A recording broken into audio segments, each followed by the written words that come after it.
Eu quero convidar os irmãos, vamos abrir juntos a Bíblia Sagrada no livro de Êxodo, livro que se reconhece que é escrito por Moisés. Nas narrativas deste livro nós encontramos aqui capítulo 14, Êxodo 14, versículos 10 a 12 e também o 30 ao 31.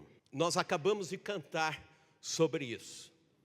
Passagem pelo Mar Vermelho, o faraó vindo atrás, os exércitos de faraó e o povo de Deus passando a pés enxutos. E eu creio que esse momento de louvor já é um preparo para a gente entender aquilo que Deus tem a falar aos nossos corações. Então, capítulo 14, versículos 10 em diante. Chegando o faraó, os filhos de Israel levantaram os olhos, e eis que os egípcios vinham atrás deles, e temeram muito. Então os filhos de Israel clamaram ao Senhor, disseram a Moisés: será por não haver sepulcros no Egito, que nos tiraste de lá, para que morramos nesse deserto? Por que nos trataste assim, fazendo-nos sair do Egito? Não é isso o que te dissemos no Egito: deixa-nos para que sirvamos os egípcios, pois melhor nos fora servir aos egípcios do que morrermos no deserto. Antes de passar o Mar Vermelho, essas foram as palavras do povo de Deus para com Moisés, reclamando, pressionando e também fazendo menção a um arrependimento de terem saído do Egito. Agora vamos para o capítulo 15, e eu quero convidar você, vamos ler do versículo 1 indo até o 21. Então entoou Moisés e os filhos de Israel este cântico ao Senhor, e disseram: cantarei ao Senhor, porque Ele triunfou gloriosamente, lançou no mar o cavalo e o seu cavaleiro. O Senhor é a minha força, o meu cântico, Ele me foi por salvação. Este é o meu Deus, portanto eu o louvarei. Ele é o Deus de meu pai, por isso o exaltarei. O Senhor é homem de guerra, Senhor é o seu nome. Lançou no mar os carros de Faraó e o seu exército, e os seus capitães afogaram-se no Mar Vermelho. Os vagalhões os cobriram, desceram às profundezas como pedra. A tua destra, ó Senhor, é gloriosa em poder. A tua destra, ó Senhor, despedaça o inimigo. Na grandeza da tua excelência derribas os que se levantam contra ti. Envias o teu furor, que os consome como restolho. Com o resfogar das tuas narinas, amontoaram-se as águas. As correntes pararam em montão, os vagalhões coalharam-se no coração do mar. O inimigo dizia: perseguirei, alcançarei, repartirei os despojos. A minha alma se fartará deles, arrancarei a minha espada e a minha mão os destruirá. Sopraste com o teu vento e o mar os cobriu. Afundaste como chumbo em águas impetuosas. Ó Senhor, quem é como tu entre os deuses? Quem é como tu, glorificado em santidade, terrível em feitos gloriosos, que operas maravilha? Estendeste a destra e a terra os tragou. Com a tua beneficência guiaste o teu povo, o povo que salvaste com a tua força, e o levaste à habitação da tua santidade. Os povos o ouviram, eles estremeceram, agonias apoderaram-se dos habitantes da Filistia. Ora, os príncipes de Edom se perturbam, dos poderosos de Moabe se apodera temor. Esmorecem todos os habitantes de Canaã, sobre eles cai espanto e pavor. Pela grandeza do teu braço emudecem como pedra. Até que passe o teu povo, ó Senhor, até que passe o povo que adquiriste. Tu os introduzirás e os plantarás no monte da tua herança, num lugar que aparelhaste, ó Senhor, para a tua habitação, no santuário, ó Senhor, que as tuas mãos estabeleceram. O Senhor reinará para todo o sempre. E versículo 21 agora, e Miriam lhes respondia: cantai ao Senhor, porque gloriosamente triunfou e precipitou no mar o cavalo e seu cavaleiro. Agora, quando o povo de Deus passa pelo Mar Vermelho, o milagre do mar se abrindo, eles deixam de murmurar e agora cantam louvores a Deus. Mas é sobre isso que eu quero falar, te levar a pensar nessa noite, porque essa é a atitude de muitos de nós crentes. O cântico certo no lugar errado. O povo de Israel, 430 anos no Egito, como escravos. Deus fala ao povo que eles deveriam sair para uma terra que seria deles, a terra que emana leite e mel, a terra em que eles teriam liberdade de adorar a Deus. Porque no Egito eles não tinham esta liberdade.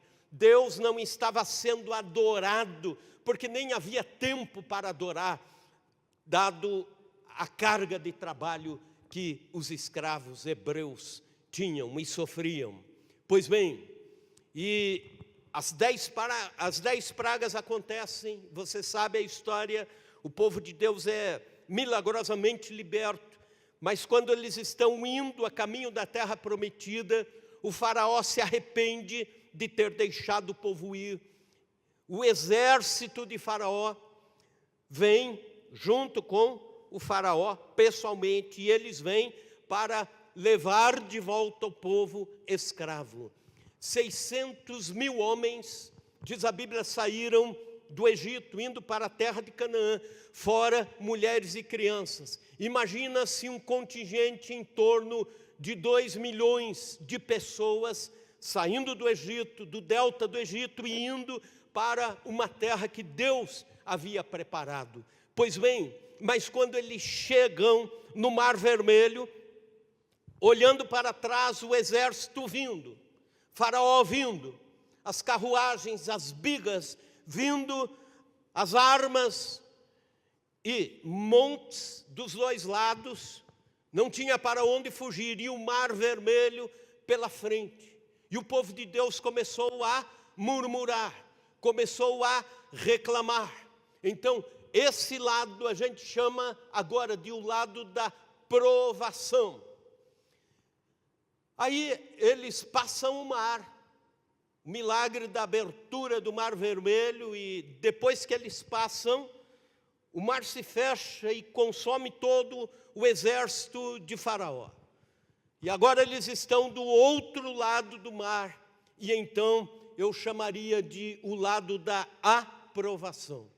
O lado da provação e o lado da aprovação. Pois bem, todos nós cristãos, em alguns momentos da vida temos esses dois lados.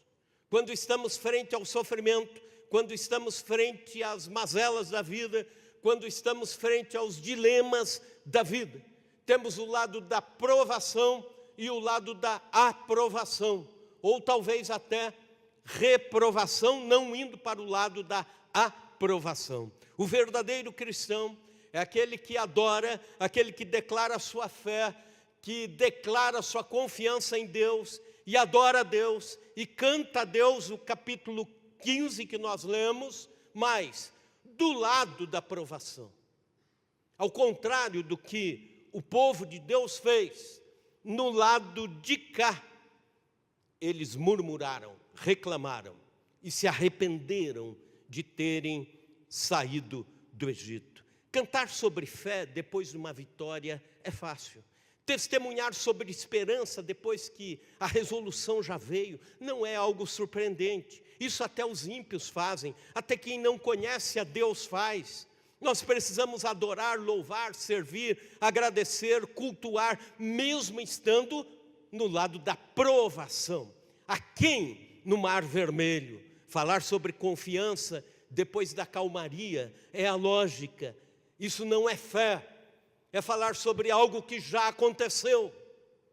Nós temos 3 perdas quando cantamos o cântico certo no lugar errado. Nós temos perdas quando esperamos apenas receber de Deus para depois cantar a Deus, adorar a Deus, louvar a Deus. Primeira perda, quando cantamos o cântico certo no lugar errado, perdemos a oportunidade de viver pela fé. A passagem pelo Mar Vermelho era a oportunidade para Israel chegar na frente do mar, olhar o mar, saber que Faraó estava atrás, os montes aos lados. Mas era a oportunidade deles começarem a adorar a Deus, deles começarem a glorificar a Deus, mesmo pressionados, renderem louvores a Deus. O capítulo 15 poderia muito bem ter sido o cântico de adoração antes, trocando pelo 14. Por quê? Porque essa é a postura de quem adora pela fé, de quem canta pela fé, de quem serve pela fé, de quem reconhece os atributos de Deus quando está aquém do Mar Vermelho. A passagem pelo mar era a oportunidade de eles cantarem pela fé, era um exercício de fé. Eu fiquei imaginando como não seria maravilhoso se o povo de Deus aquém do mar, ao invés de murmurar, cantasse.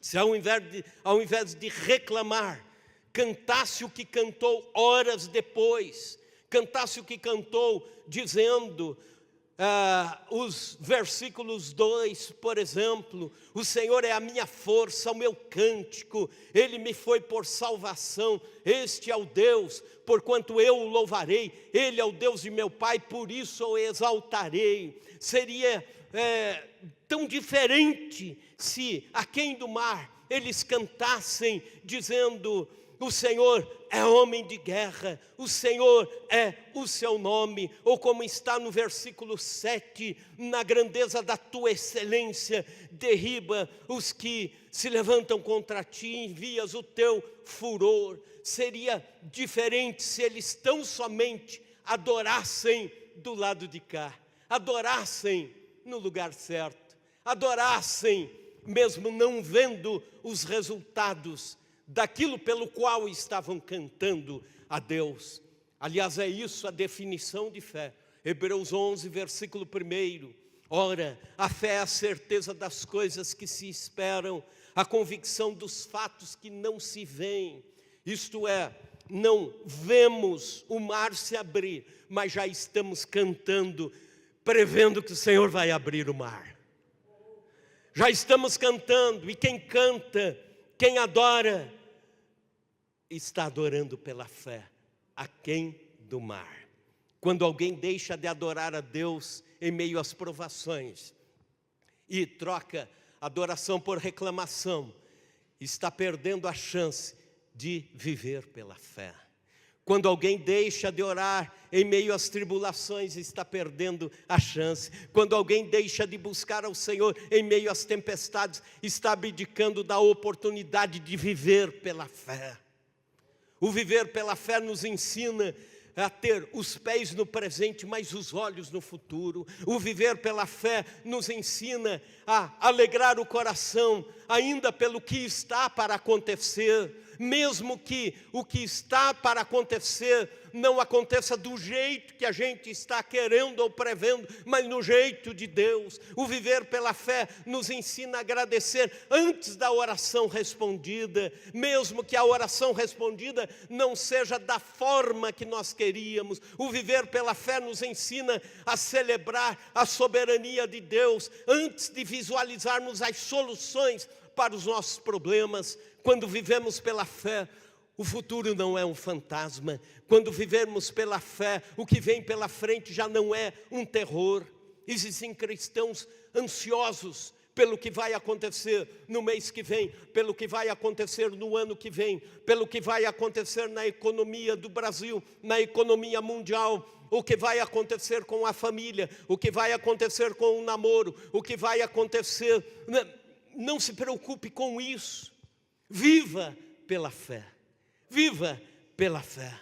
Aliás, o povo brasileiro é muito místico. por causa da ansiedade pelo futuro, se procura respostas rápidas nas mãos das ciganas para lerem o futuro, nas benzedeiras, nas cartomantes, nos adivinhadores. Veja bem, quando Deus chamou Abraão, ele estava na terra de Ur dos Caldeus. Ele não conhecia os atributos de Deus. Quem sabe ele tinha noções de Deus, mas ele não conhecia. Não havia alguma coisa revelada, não havia Bíblia Sagrada naquele tempo. E Deus fala ao coração de Abraão e diz a ele: sai da tua terra, do meio da tua parentela, e vai para um lugar que eu ainda te mostrarei. E ele, obedecendo a Deus, saiu da sua terra, saiu de entre os seus parentes e saiu sem mapa, saiu sem saber para onde ia, e Deus dizendo: para um lugar que eu ainda te mostrarei. E por causa disso é que ele é chamado de pai da fé, o pai da fé. Por quê? Porque confiou em Deus, porque viveu pela fé, viveu sem mapa, mas viveu a certeza da direção de Deus. Querido irmão, querida irmã, você e eu não vamos conhecer o futuro, nós não iremos conhecer muitas áreas daquilo que queremos saber a respeito do futuro, futuro da vida, futuro da igreja, futuro da família, não, mas nós vivemos pela fé, sabendo que Deus tem o futuro em suas mãos. E o viver em Deus nos faz viver com o coração vazio de ansiedade e cheio de fé. Aleluia! Quando cantamos o cântico certo, no lugar errado, nós perdemos a oportunidade de viver pela fé. Mas também, em segundo lugar, uma outra perda. Quando cantamos o cântico certo no lugar errado, perdemos a oportunidade de adorar além das circunstâncias. Israel adorou quando o livramento já era um fato. A adoração de Israel não foi pela fé, foi pela lógica. O melhor cântico da Bíblia Sagrada é o cântico de Moisés, sabia disso? Ele é lembrado, inclusive lá no Apocalipse. A Bíblia diz que no céu nós vamos cantar o capítulo 15, sabia disso? Nenhum outro cântico, em lugar nenhum, você diz assim, no céu, foi composto aqui na terra e vai ser cantado no céu. O de Moisés será cantado no céu. Só que não foi cântico de fé para o povo de Deus. Por quê? Porque eles cantaram a lógica. Enquanto eles precisavam viver pela fé, estavam murmurando, reclamando. E depois que já tinham o mar aberto, depois que a fúria passou, aí o povo de Deus adorou. Adoraram com a motivação na circunstância. Se o mar não tivesse aberto, eles continuariam reclamando, murmurando e morreriam murmurando, reclamando frente ao mar vermelho. Acontece que eles sabiam que Deus estava tirando eles para uma terra onde iriam adorar. Então, eles sabendo que Deus não falharia, deveriam estar adorando além das circunstâncias, porque mesmo em outras ocasiões, andando pelo deserto, os 40 anos de deserto, eles também foram tentados a murmurar, foram tentados a deixar de adorar e deixaram.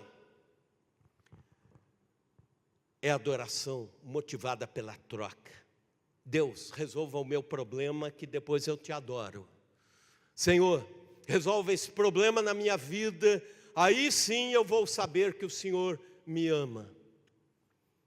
Adoraram porque tiveram a resposta algumas horas depois, o mar se abriu.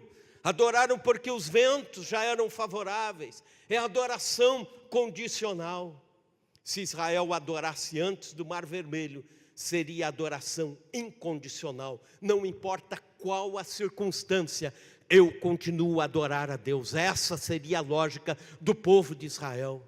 mais ou menos como os amigos de Daniel, que disseram: se Deus nos livrar da fornalha, nós não serviremos a Nabucodonosor, não nos prostraremos, não adoraremos a imagem do rei. E se Deus não livrar, também, da mesma forma, não adoraremos a imagem do rei. Não adoraremos o rei como um Deus. Essa é a lógica do texto. E por vezes, a gente coloca condição: se isto acontecer, eu adoro. Se aquilo outro acontecer na minha vida, sim, aí, ok, vou servir a Deus. Adoração que rompe os céus é adoração incondicional. Adoração que não faz trocas com Deus. Adoração que somente sai do coração para chegar no trono de Deus. Mas eles perderam essa oportunidade. O diferencial do verdadeiro adorador consiste em adorar em qualquer circunstância. Adorar quando tudo vai bem, adorar quando tudo vai mal. Adorar quando o céu é de brigadeiro ou quando o mar não está para peixe. Adorar aquém do Mar Vermelho e adorar depois do Mar Vermelho. Não colocar condições para Deus. A Bíblia nos mostra verdadeiros adoradores que foram desprovidos totalmente de estabelecer qualquer condição para a sua adoração.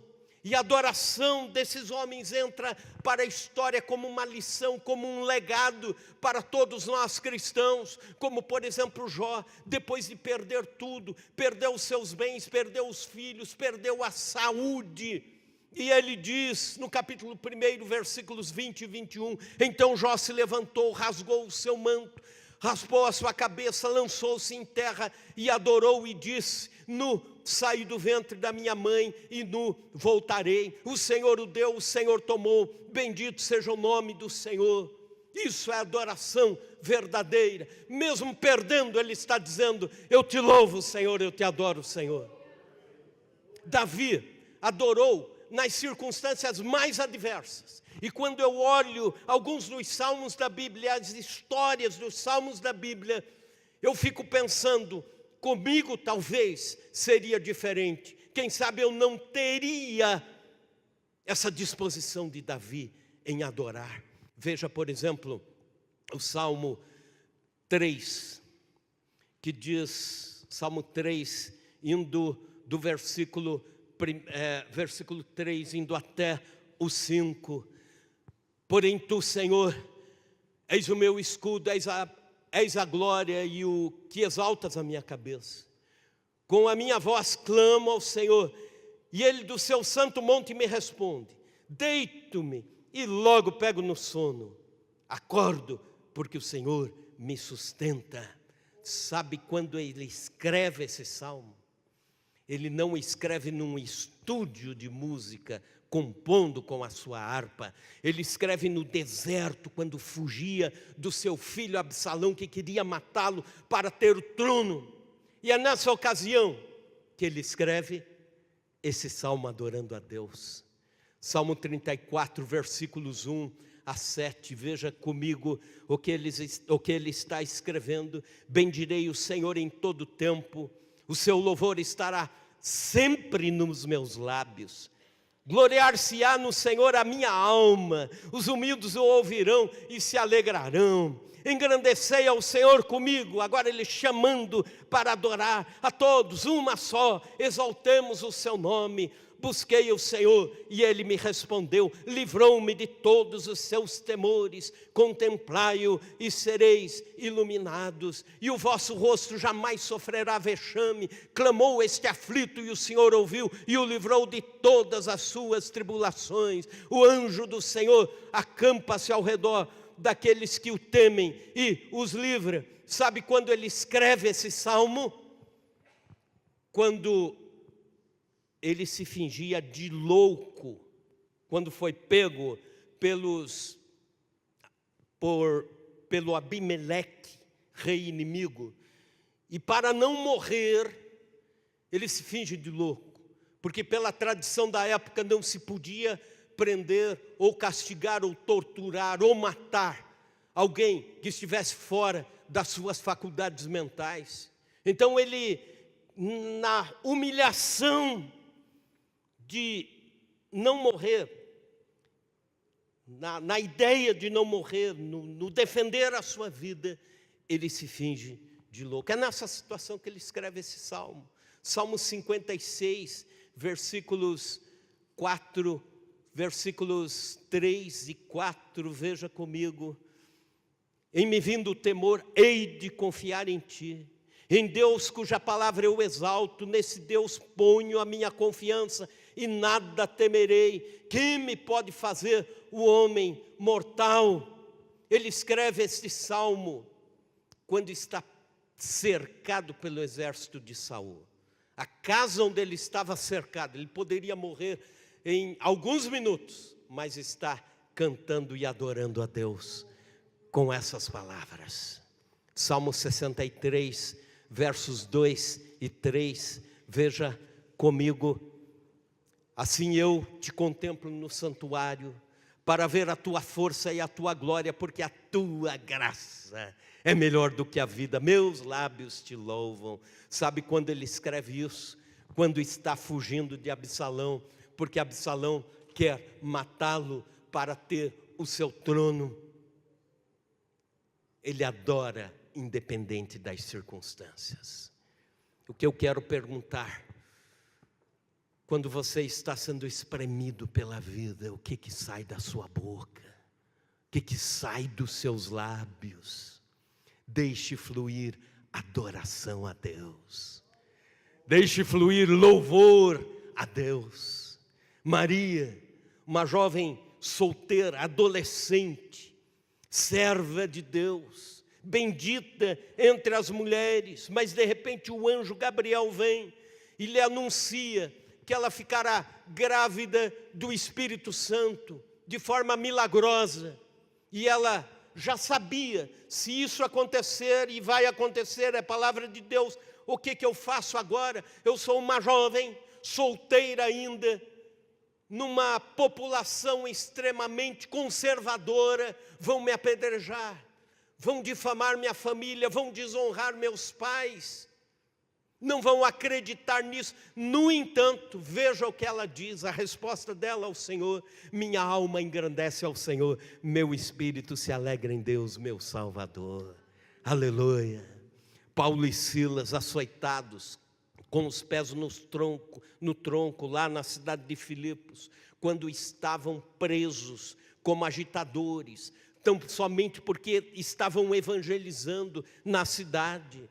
A Bíblia diz, por volta da meia-noite, Paulo e Silas oravam e cantavam louvores a Deus, e os demais companheiros de prisão escutavam. Como é difícil adorar nas meia-noites da vida, como é difícil adorar quando a empresa não está bem, como é difícil adorar quando o desemprego chegou, como é difícil adorar quando a enfermidade bateu às portas da casa, como é difícil adorar quando a vida prega peças em você, como é difícil adorar quando parece que o tapete sai de debaixo dos pés, como é difícil adorar, mas acontece que essa adoração incondicional é que move os braços de Deus, ela chega ao trono da graça e Deus a recebe como aroma suave. Por um momento, feche os olhos, erga as mãos, comece a agradecer ao Senhor, dizendo: Senhor, é esse o meu mar vermelho. Eu quero que você agora coloque o seu mar vermelho na presença de Deus, mas não peça nada, apenas adore, apenas glorifique, apenas exalte o nome do Senhor, apenas enalteça os atributos de Deus, apenas diga para Deus que você está nessa noite elevando a sua adoração a Ele. Senhor, nós te adoramos na beleza da tua santidade. Senhor, não interessam as circunstâncias. Senhor, nós não colocamos os olhos no mar vermelho, nós colocamos os olhos no teu trono. Aleluia, aleluia. Colocamos os nossos olhos em ti. Colocamos os nossos olhos no alto. Senhor, aleluia, te glorificamos, te glorificamos. Glorificado é teu nome, Senhor. Mas a verdadeira adoração não depende das circunstâncias. Certa manhã, conta-se que um índio convidou o seu filho para irem pela savana do Velho Oeste americano. E juntos saíram, chegaram a um lugar de muito silêncio. Estavam ouvindo o cantar dos pássaros. E o índio mais velho disse, o pai disse ao menino: o que você está ouvindo? Ele disse: eu ouço o cantar do pássaro longe, mas também ouço o barulho de uma carroça vindo. Não tinha carroça nenhuma, mas os índios têm uma audição aguçada.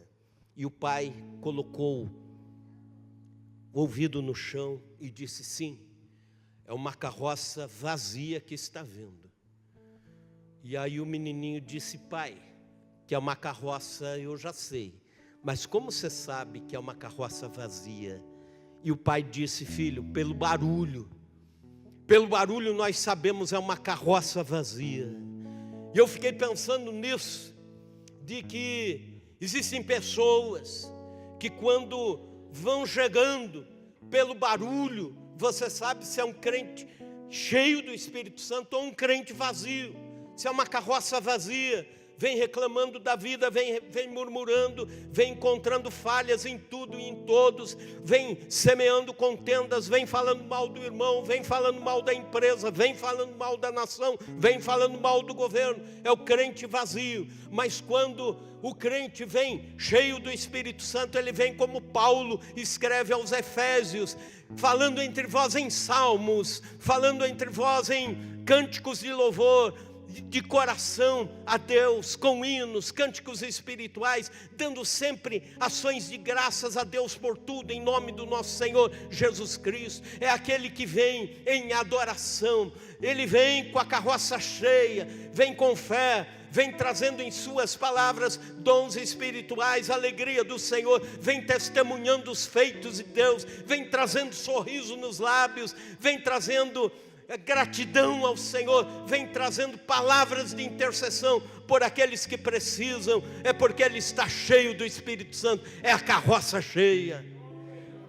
Então, não perca a oportunidade de louvar a Deus no lugar certo, da forma certa. Mas em terceiro lugar, a última perda, quando cantamos o cântico certo no lugar errado, perdemos a oportunidade de testemunhar das nossas convicções ao mundo que nos cerca. Israel murmurou quando devia ter adorado. Ficou para a história a murmuração de Israel frente ao Mar Vermelho. Quando olhamos para a cena, lemos o livro de Êxodo, não tem como. A gente vê um povo inteiro, uma nação que provou milagres de Deus, uma nação que provou a libertação de Deus, agora duvidando de Deus, agora reclamando da libertação e se arrependendo de terem saído do Velho Egito. Martinho Lutero disse o seguinte, que toda murmuração é como adoração ao contrário.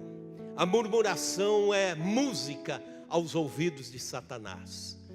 E quando Martinho Lutero estava sendo muito pressionado no tempo da Reforma Protestante, estava sendo ameaçado, estava sendo arguído, estava sendo pressionado, ele, às vezes, no meio dessas tensões todas, pegava um instrumento de cordas que ele tocava e ele dizia assim: vamos cantar um hino para afugentar Satanás. E cantava ao Senhor e louvava ao Senhor. Por vezes ele ainda dizia: vamos cantar para irritar Satanás. Que a gente comece a fazer isso como cristãos, cantar para irritar Satanás. Está disposto a isso? Está disposto a adorar a Deus do lado certo, frente ao Mar Vermelho, Quando Paulo e Silas adoraram na prisão, a Bíblia diz que as portas se abriram, milagres aconteceram, a prisão se abriu, o carcereiro se converteu a Cristo, e por causa do cântico em meio ao sofrimento, nasceu a igreja de Filipos. Quando Sadraque, Mesaque e Abednego foram jogados na fornalha de fogo ardente, a Bíblia diz que ao sair da fornalha, ilesos, Nabucodonosor se converteu ao Senhor. Não esqueça, alguém está olhando, alguém está observando a forma pela qual você passa, pelas suas fornalhas, pelos seus mares vermelhos. Alguém está observando. E alguém pode ter o seu encontro com Jesus, ou pode afastar-se de Jesus. Depende de sua atitude.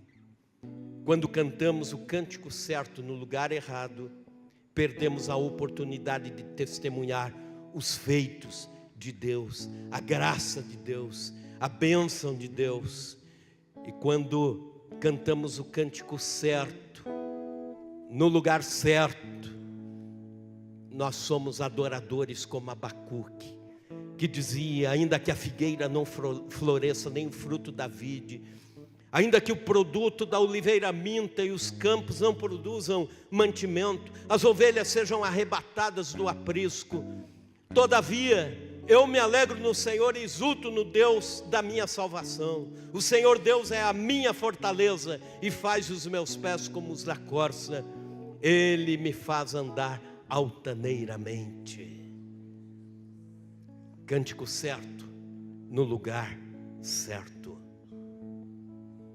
No Brasil, há 115 anos atrás, chegavam 2 missionários, um chamado Gunnar Wingren, outro chamado Daniel Berg, ambos suecos, mas vindo dos Estados Unidos para cá, começarem um movimento de evangelismo que se tornou o maior movimento de expansão de uma igreja dentro do Brasil. Eles estavam, aliás, no mundo, o maior movimento e mais rápido de expansão de uma igreja num país jamais registrado na história. O crescimento das Assembleias de Deus dentro do nosso país.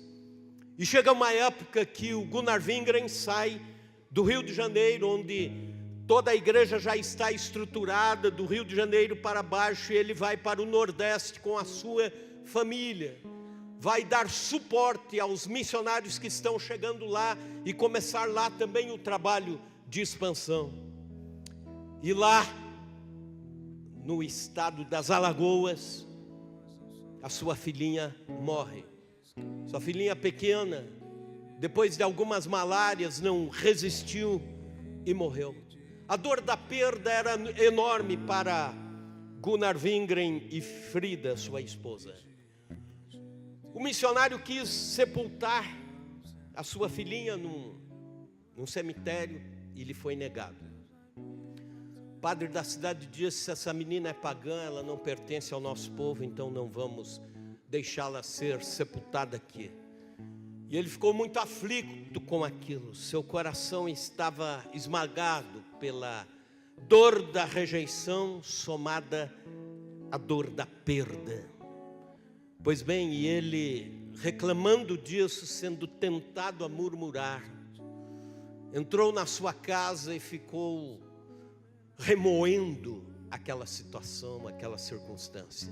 Sua esposa, muito sábia, as mulheres são sempre mais sábias que os homens nessas horas, saiu, foi até o quarto e orou a Deus.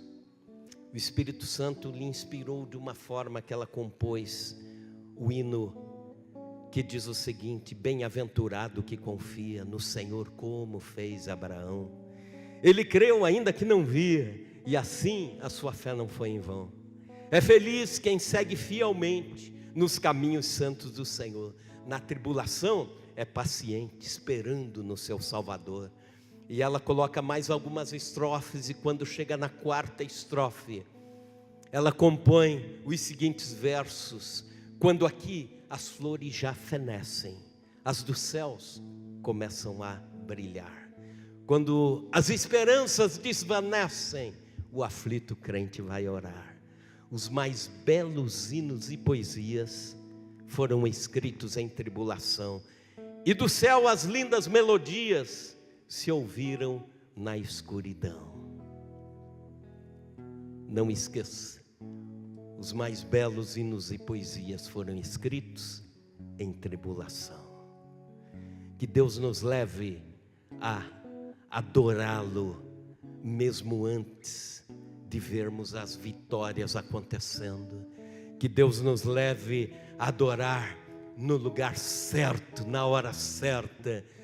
Que Deus nos leve ao capítulo 15 de Êxodo, ainda quando o mar não se abriu, ainda com as nossas tribulações.